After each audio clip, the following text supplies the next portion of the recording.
5, 4, 3, 2, 1. I'm John Miglosh for the WDMA. We're going to be talking about things that don't make sense today, like why I'm at work with a cold. It sounds like a chainsaw or something. But first, the fun. Let's get over here. And this is a lot of fun. I like this commercial a lot. New Orleans don't make a lick of sense to most people.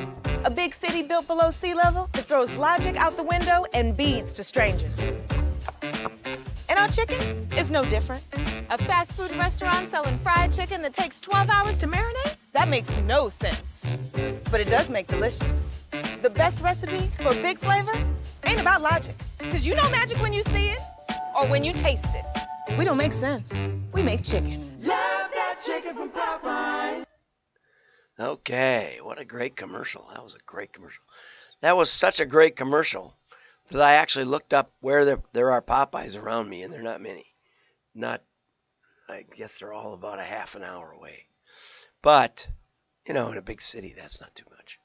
So, that will hit in June on TV and in May on digital. Let's see how we get back to where is the stuff here? Yeah, okay, it's all covered up. You don't get to see what I get to see, so that's the way it is. Popeyes embraces its New Orleans origins in new nonsensical ad. Okay, I like that. What I like is it got some really good chicken features across. Now, I don't know how long Kentucky Fried marinates their chicken. I don't know if they hand dip it or not, but this came across to me. Audrey Kemp. The first Popeye's chicken opened in New Orleans, Louisiana in 1972. And the ad spotlights some of the highlights of its city. Right. Like a major city built below sea level. That is a problem. It's not a problem most of the time. But if a hurricane hits, it's not a problem with NOAA or NEMOA or whatever. It's FEMA, I guess it was. It's a problem with where you built your city. And if a city in Iowa gets flooded regularly by the Mississippi, they move the city. When the insurance company comes around to settle claims, they move the whole city up on the bluff, and the heck with it. But they didn't do that with New Orleans. New Orleans. If they would have, it would have made more sense, but it doesn't. And so Popeye's Chicken is a fast food restaurant selling fried chicken that takes 12 hours to marinate. Now, I suppose you could marinate it when you leave for the night and be ready in the morning. And the president says the techniques we use that make the least amount of sense are what help us to stand out the most. And I'm proud that this new campaign captures that point. A lot of people I know like Chick-fil-A. When I read that as a dyslexic, I see Chick-a-Phil.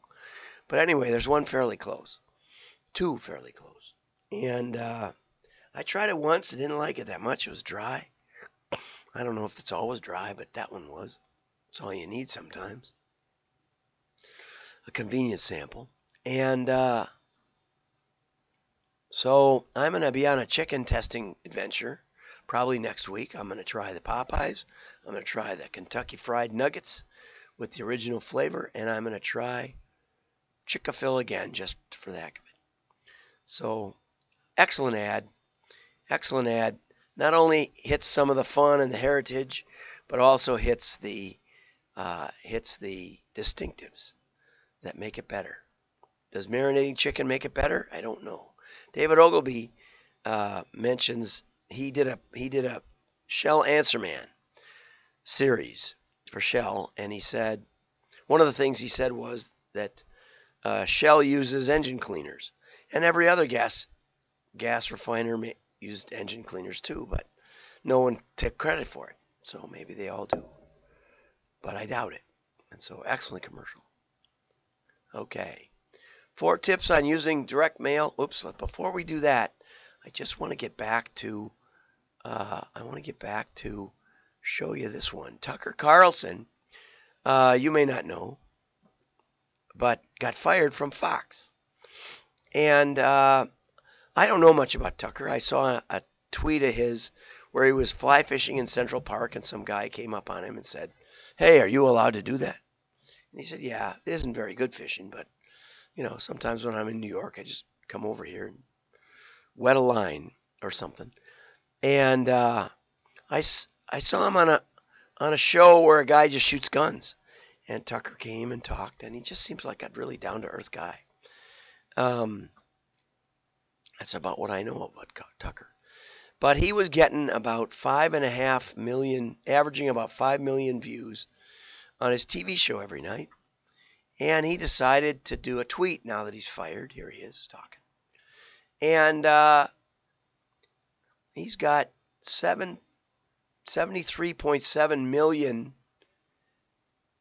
like just views, not of the video, but just views of the tweet. And he's got 21.8 million views of the actual video in the tweet. Now that's pretty good for a guy who averaged about 5 million. That was more like 3 million every night. I think he should tweet again. And the question is, what does this say about cable news or network news? It seems to say that if you got something to say, it might be better for you to go out on your own. He had at the point where he started 2.5 million followers. Now he's got 6.7 million just in a day or two, which shows you the power of things. And I've told my friends, some of my younger friends especially, that Twitter's gotten much, much better in the last few months, because on any given tweet you can see positives and minuses. So if we go over here and we click that, I never liked that about Twitter. You've got, this one says nothing. It just says, now this one says greatest of all time. This one says public enemy number one. This one says Tucker's not going away, and we don't even need Fox News anymore. And citizen journalism, and there's a lot of people who criticize Tucker on here, and there's a lot of people who don't. But if you tool through this a little bit, you'll find out that Tucker was the biggest liar ever. The New York Times wrote a big story on him about how he's a fascist and probably a racist. I didn't read the article. And who knows? But at least you can see both sides. And but most of these are favorable. I don't know if I think I've got the most popular. What you really want is you want the latest tweets, but I don't know how to work Twitter. To be really honest, I don't. Here's a story from Business News Daily. 4 tips on using direct mail for business. And these articles scare me, because I wonder if this guy ever was up late night thinking about the mail that he dropped into the postal service, 500,000 pieces or something. And he's got this pit in his stomach that says, well, what if, especially for a new mailer, what if nobody orders, right? What if nothing happens? I did some work for IBM once, and they wanted to know the potential return on investment if they did a catalog for a particular line of their computers. And they said, well, how much would it cost to reach all the businesses in America? And I said, well, there's about 10 to 15 million businesses, but 10 million if you knock out all the 5 employees or less, which was not their market, or 10 employees or less. So about 10 million. Well, what does a catalog cost? Well, I said you could do a nice one for $1. This was a few years ago, but you still could. And they said, well, why wouldn't we just mail everybody? Mail all 10 million for 10 million lousy bucks. I said, well, you could do that, but a lot of times you want to do a shakedown cruise first. You might want to try 500,000 or 250,000 and see what happens. I said, make sure the phone number's right. Make sure there's enough people to answer the phone. Make sure there's enough inventory. And they didn't. And so it took them like 2 years to recover because nobody could get through the switchboard. And it was just a nightmare. They had no inventory after a day or two. So I don't know if this guy's ever had those feelings, or listen to somebody ahead of time to do it right. But he starts out with, this is unique. I've never seen anybody start like this. No one likes junk mail. So these tips will ensure your direct mail doesn't get tossed. And of course, that's false. And at the very bottom of the article, which I'm not going to get to all the way down, is a realtor who says, sometimes people just aren't in the market for a new house or selling their old house. But, we keep mailing for the day they are, which is a much more profound way to look at direct mail. It's the most effective for long-term, repeated exposure of your business. It builds your brand, not someone else's. Andrew Ettinger says to HVAC contractors, he said, you're paying per click, and you're paying Angie's List to put you up at the top, and your immoral competitor is paying more, so they're at the top of the list. And neither of you are building your own brand. He's got a guy that does tree service. He just mails 20,000 pieces every month. And when there's a hurricane or a superstorm Sandy, he can't get to it all. He has to hire the other contractors and pay them to do all the work, because most people don't have a tree that needs tending until they do. Anybody who thinks they can target market on the day you need the service, Andrew says, just try HVAC near me. And what you'll find is that no HVAC companies come up. It's all Angie's List and that type, even Yelp.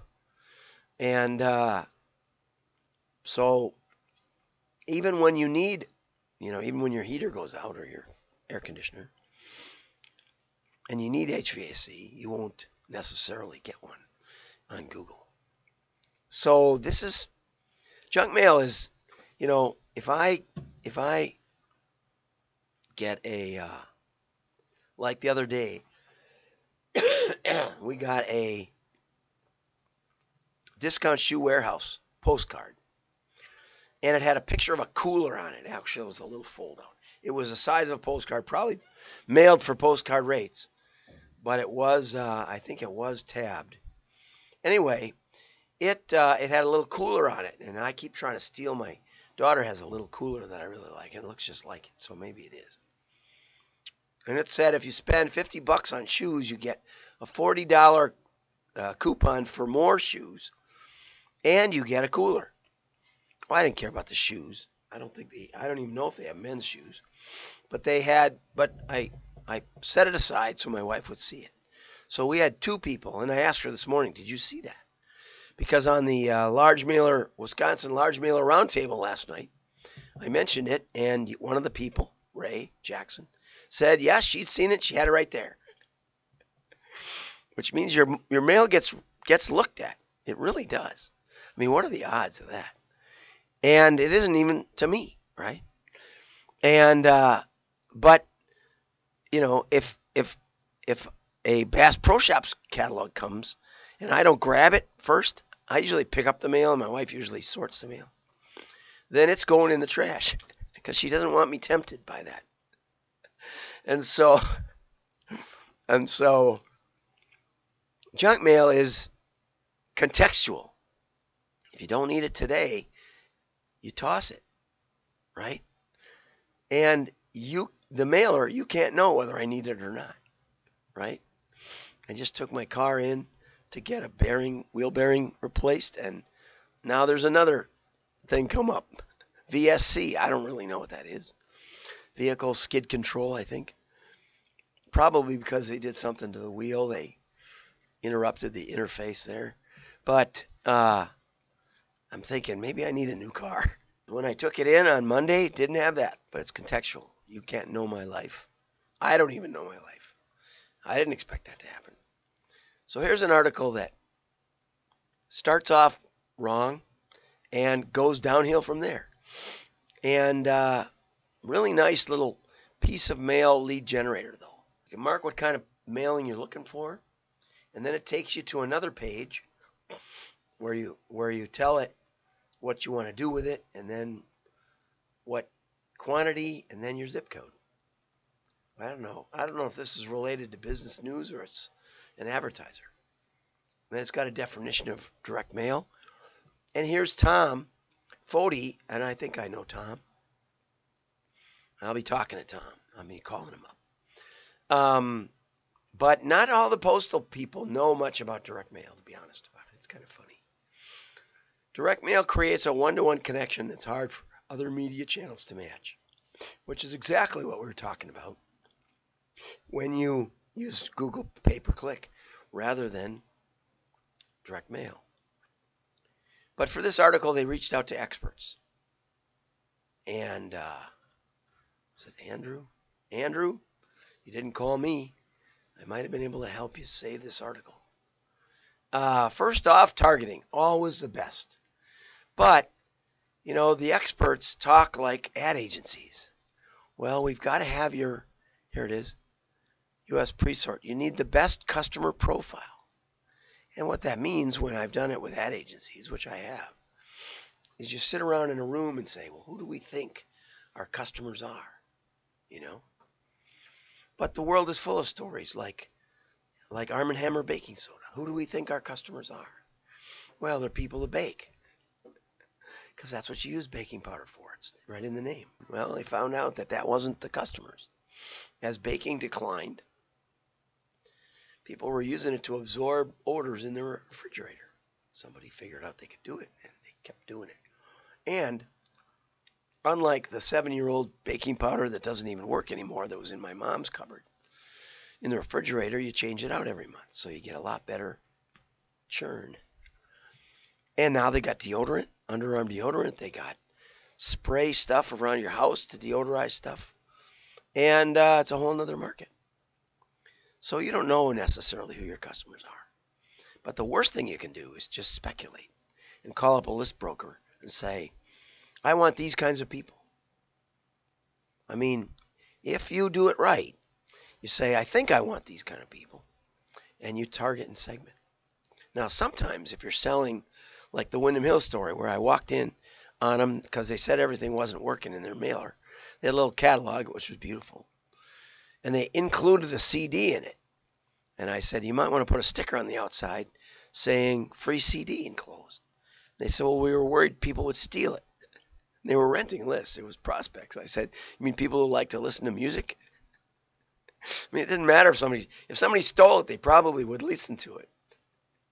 Whereas if they get it in the mail, they probably don't even notice and just throw it in the trash. But anyway, sometimes the hardest thing in consulting is not laughing in people's face. So I said, why don't you put a little card in that mailer, or no, in your CDs? Because they were mailing men 35 to 55 high income. You know, they told their broker that's what they wanted. That's not what they wanted. They wanted people who liked their music.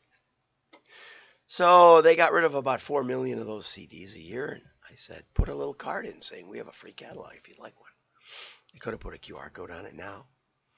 And they got sick, but even people mailed it back and wrote them and said, I'd like a catalog, or went to the website. And they generated 600,000 names, which was more than they were mailing.